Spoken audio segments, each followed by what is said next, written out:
Good morning class. Acharya Sadashiv Shiksha Sansthan की online class में आप सभी का स्वागत है। हम लोग सामाजिक अध्ययन के अंतर्गत इतिहास को देख रहे थे। अभी तक हमने उत्तर भारत के प्रमुख राजवंशों को देखा।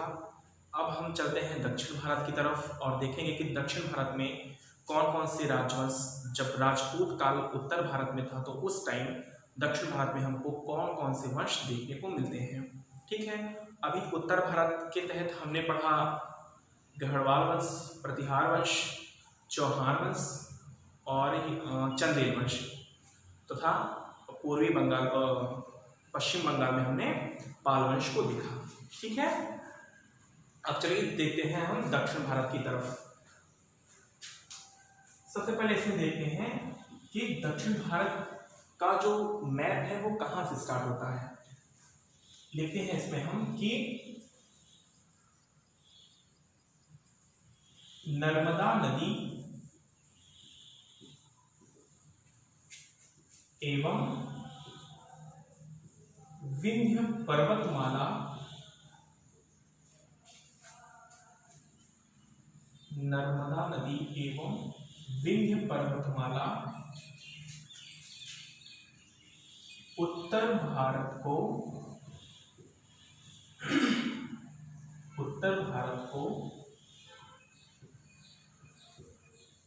दक्षिण भारत से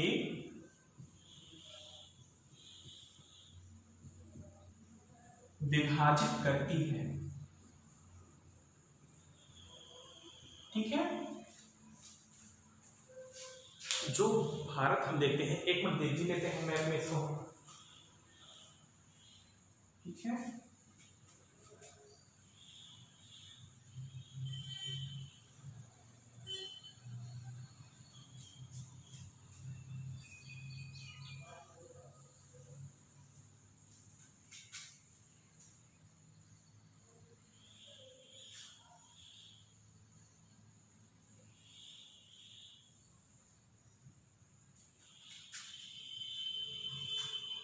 ठीक है, मान लीजिए भारत का मैप है तो यह हिस्सा उत्तर भारत कहलाता है और यह हमारा हिस्सा दक्षिण भारत के नाम से जाना जाता है।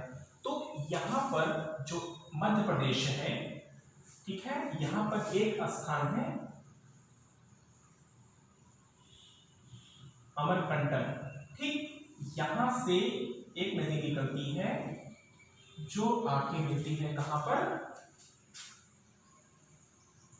अरब सागर में। ठीक है, और यह नदी कहलाती है नर्मदा नदी। ठीक, तो देखिए कहीं ना कहीं यह नदी सीधे उत्तर भारत और दक्षिण भारत को विभाजित करने का कार्य करती है और यहीं पे हमको विंध्य पर्वतमाला भी देखने को मिलती है। तो यह भी जो प्राकृतिक है, प्राकृतिक चाहे वह नदी हो चाहे पर्वतमाला हो, प्राकृतिक दृष्टि से यह उत्तर भारत और दक्षिण भारत को विभाजित करने का कार्य करती है। ठीक, तो अभी तक हमने उत्तर भारत में प्रमुख राजवंशों को देखा, जैसे कि यहाँ पे हमने चौहान वंश को देखा। ठीक है, और यहाँ यूपी में हमने कन्नौज में प्रतिहार को देखा और गढ़वाल वंश को देखा। ठीक, यहाँ पर हम देखते हैं चंदेल वंश को। ठीक, और यहाँ बंगाल में हम देखते हैं पाल वंश को। ठीक है, तो अभी तक उत्तर भारत में इन प्रमुख राजवंशों को हम देख चुके हैं। अब हम दक्षिण भारत की तरफ चलते हैं और आपके सिलेबस में जो दिया है उन प्रमुख राजवंशों का हम अध्ययन करेंगे। ठीक, आया समझ में यहाँ तक आपको? ठीक है, इसका स्क्रीनशॉट ले लीजिए आप। ये तो आपको हम समझाने के लिए बताएं कि हाँ उत्तर भारत ये है और दक्षिण भारत ये है, ताकि आप लोगों को क्लियर रहे कि हमने किस राजवंशों को पढ़ा है, उत्तर भारत में कौन से राजवंश हैं और दक्षिण भारत में कौन कौन से राजवंश हैं। ठीक,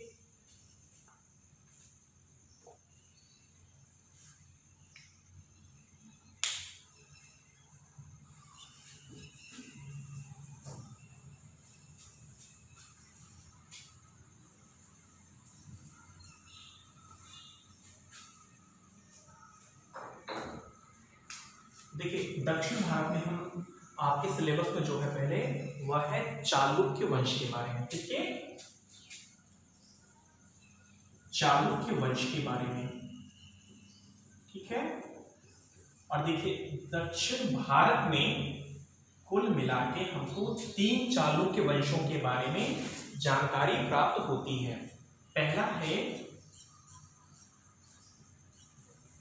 वातापी के चालुक्य,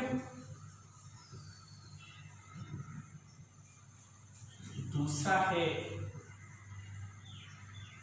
कल्याणी के चालुक्य,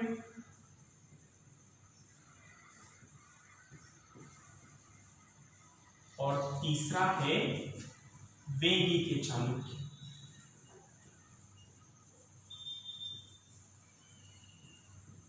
ठीक है, आपके सिलेबस के अनुसार चालुक्य वंश दिया है, उसमें हमको तीनों चालुक्यों के बारे में पढ़ना है।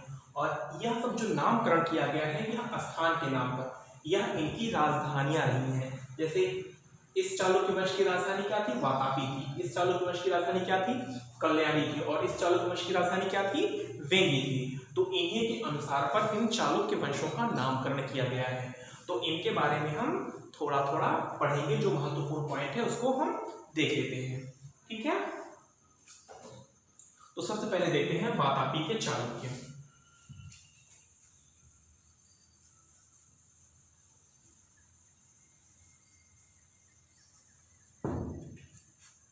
पहले हेडिंग देखते हैं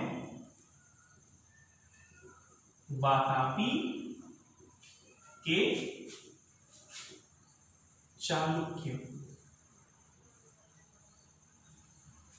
ठीक है, जो चालुक्य राजवंश तीनों स्थापित हुए उनमें सबसे पहले जो स्थापित हुआ था वह था वातापी के चालुक्य। ठीक है, और हमने देखा कि जो वातापी के चालुक्य है, आपने पढ़ा होगा जब हम आपको वर्धन वंश पढ़ाएंगे तो उसमें नाम आया था हर्षवर्धन का। और हर्षवर्धन का किसके साथ युद्ध हुआ था? हर्षवर्धन किसके साथ युद्ध हुआ था? नहीं पता? ठीक है, मुझे पता है नहीं पता होगा। हर्षवर्धन का पुलकेशिन द्वितीय के साथ युद्ध हुआ था। ठीक है, और उस युद्ध में पुलकेशिन द्वितीय की विजय हुई थी। ठीक, तो हम कह सकते हैं कि यह जो राजवंश था वह कहीं ना कहीं वर्धन वंश के समकालीन रहा। वर्धन वंश जो कि उत्तर भारत में था, वह भी कन्नौज के आसपास का ही क्षेत्र था। तो हमने आपको यहाँ बताया भी था कि पुलकेशिन द्वितीय और हर्ष का युद्ध कहाँ पर हुआ था? नर्मदा नदी के तट पर। मतलब हर्ष यहाँ से चलता हुआ यहाँ आया और पुलकेशिन द्वितीय यहाँ से चलता हुआ यहाँ आया, और दोनों के बीच यहाँ पर युद्ध हुआ, जिसमें कौन विजित हुआ था? अभी आप भूल गए हैं, जिसमें पुलकेशिन द्वितीय विजित हुआ था। ठीक है, अब चलिए हम आप लोगों से एक क्वेश्चन पूछते हैं। यह बताइए कि हर्ष की जो 3 रचनाएं थी उनके नाम क्या क्या हैं? ठीक, इसका आंसर आप लोग अपने कमेंट बॉक्स में जरूर दीजिएगा। ठीक, देखते हैं किन किन लोगों को हमने जो बताया था वो अभी तक याद है। ठीक, बिना नकल किए हुए बताइएगा। तो चलिए देखते हैं वातापी के चालुक्य के बारे में। ठीक, इस वंश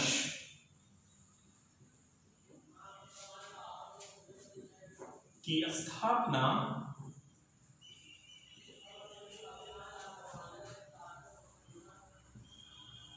पुलकेशिन प्रथम ने की थी। अगला पॉइंट, जैसा कि हमने आपको बताया कि इस वंश की राजधानी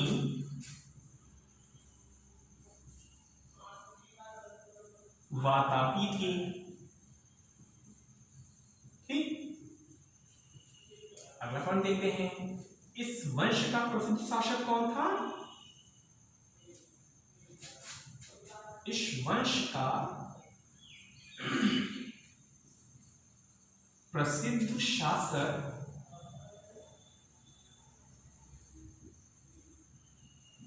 पुलकेशिन द्वितीय हुआ। ठीक है, और हमने बताया भी अभी कि पुलकेशिन द्वितीय का हर्ष के साथ बहुत ही महत्वपूर्ण युद्ध हुआ था, जिसमें पुलकेशिन द्वितीय विजित हुआ था। इसकी जानकारी हमको कैसे मिलती है? पुलकेशिन द्वितीय के ऐहोल अभिलेख से। किससे?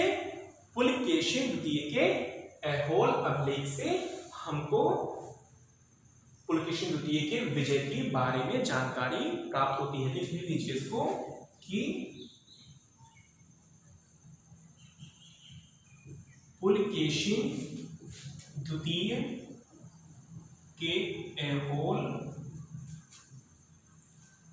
अभिलेख से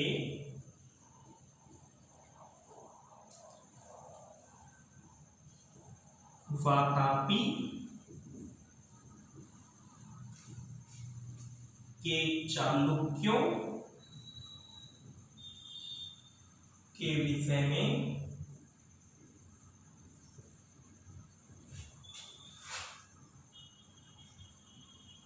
जानकारी मिलती है।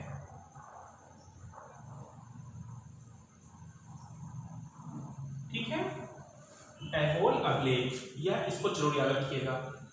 या बहुत पूछते हैं कि किसके शासनकाल से संबंधित है यह अभिलेख। ठीक, तो वातापी के चालुक्य वंश से जो महत्वपूर्ण पॉइंट थे वो हमने लिखा दिया। अब चलिए आगे के वंश देखते हैं।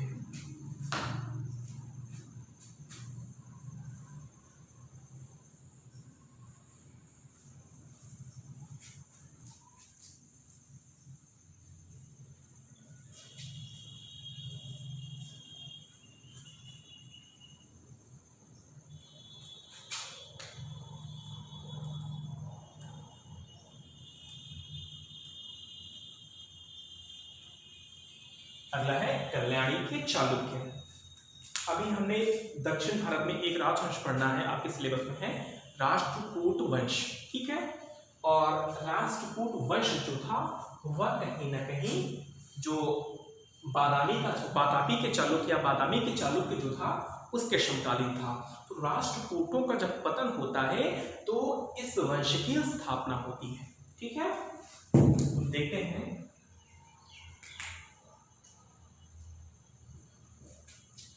राष्ट्रकूट वंश के पतन के बाद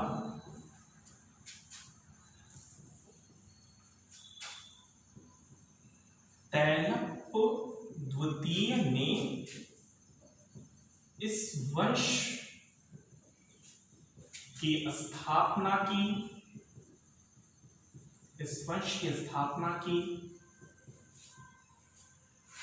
इसकी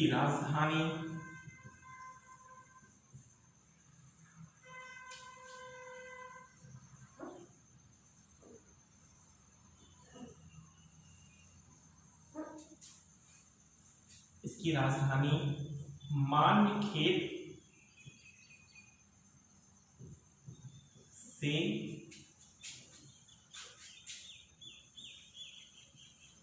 कल्याणी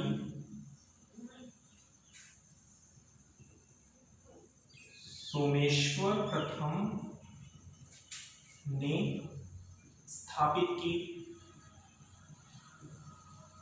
ठीक है, मान्यखेत जो राजधानी थी या राष्ट्रकूटों के समय की थी, और सोमेश्वर प्रथम शासक बना तो इसने कल्याणी को अपनी राजधानी बनाया। ठीक, अगला देखते हैं इस वंश का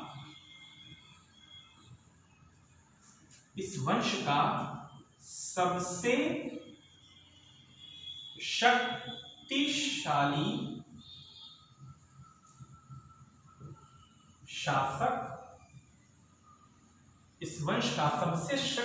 शासक विक्रमादित्य षष्ठ हुआ। ठीक है, इसकी राज्यसभा में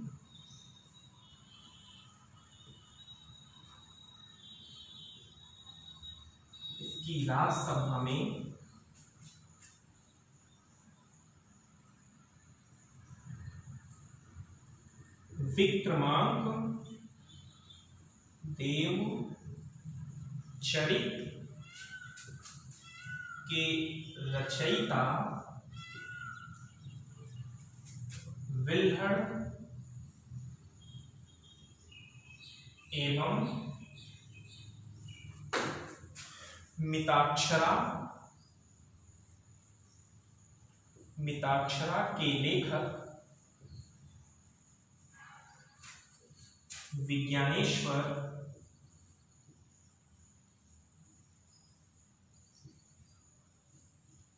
निवास करते थे। ठीक है, तैलब्धि ने इसकी स्थापना किया और जो इसका महत्वपूर्ण शासक था वह विक्रमादित्य षष्ठ हुआ और इसने एक संवत भी चलाया था। ठीक, तो आपके एग्जाम दृष्टि से जो इंपॉर्टेंट है कि यह जरूर पूछ सकता है कि विल्हड़ की रचना और विज्ञानेश्वर की रचना, इसको जरूर आप याद रखिएगा। ठीक, तो कल्याणी के चालुक्य के जो महत्वपूर्ण पॉइंट थे उसको हमने बता दिया। अब चलिए आगे के बारे में पढ़ते हैं।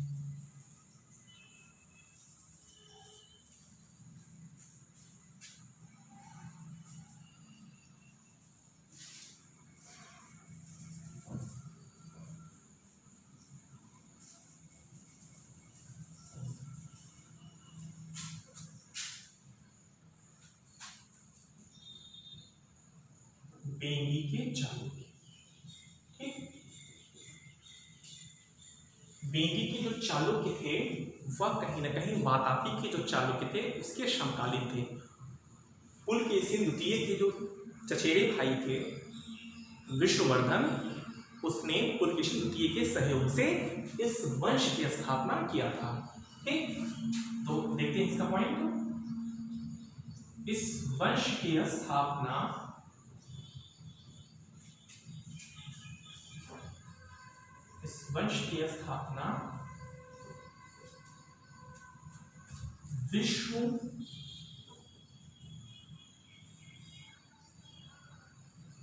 विष्णुवर्धन ने किया था। ठीक, इसकी राजधानी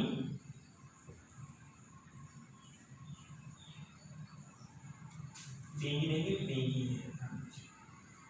इसकी राजधानी बेंगी। ठीक है, तो इसमें बस आपको यही याद रखना है कि इसकी स्थापना किया था।